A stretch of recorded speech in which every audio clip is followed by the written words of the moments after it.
হামের থাবা থেকে সহসায় মুক্তি মিলছে না দেশবাসীর। প্রতিদিনই হামের উপসর্গ নিয়ে ভিড় বাড়ছে হাসপাতালগুলোতে। রাজধানীর মহাখালীর ডিএনসিসি হাসপাতালে ২৪ ঘন্টায় হামে আরও ৩ শিশুর মৃত্যু হয়েছে। এ নিয়ে ১৫ মার্চ থেকে এ পর্যন্ত হাসপাতালটিতে হামে মৃত্যু হয় ৪৮ জনের।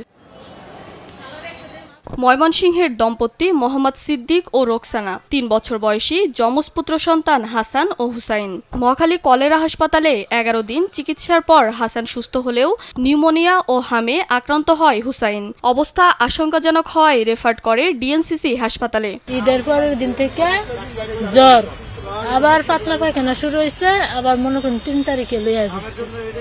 এই জায়গায় আজকে ১১ দিন, আজকে সকালে আইসি তোর হেরে লয়ে গেছে।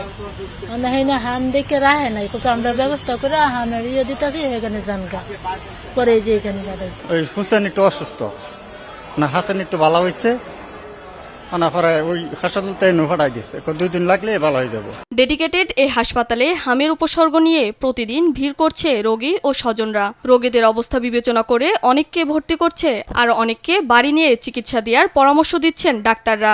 দেখাইছিলাম এখানে, এমনি ওষুধ ফার্মেসি ওষুধ খাইছি, না কমন এখানে জ্বর আছে, ঠান্ডা আছে, আর নুনতি উঠছে। ঠান্ডা, জ্বর, পাতলা পায়খানা। হ্যাঁ, ডাক্তার দিয়েছি, আরো 3 জায়গায় নিয়ে গেছি। ধরুন তো এই হাসপাতাল ছাড়া তো অন্য কোনো জায়গায় চিকিৎসা নাই। এমনিতে তো ঠান্ডা জ্বরের ওষুধ দেয়, এছাড়া আর কোনো ওষুধ করে দেয় না তো অন্য জায়গায়। শিশুদের পাশাপাশি হামে আক্রান্ত হচ্ছে বয়স্করাও। হাম মোকাবিলায় সবাইকে আরো সতর্ক হওয়ার আহ্বান বিশেষজ্ঞদের। ফারজানা শিলা, দেশ টিভি, ঢাকা।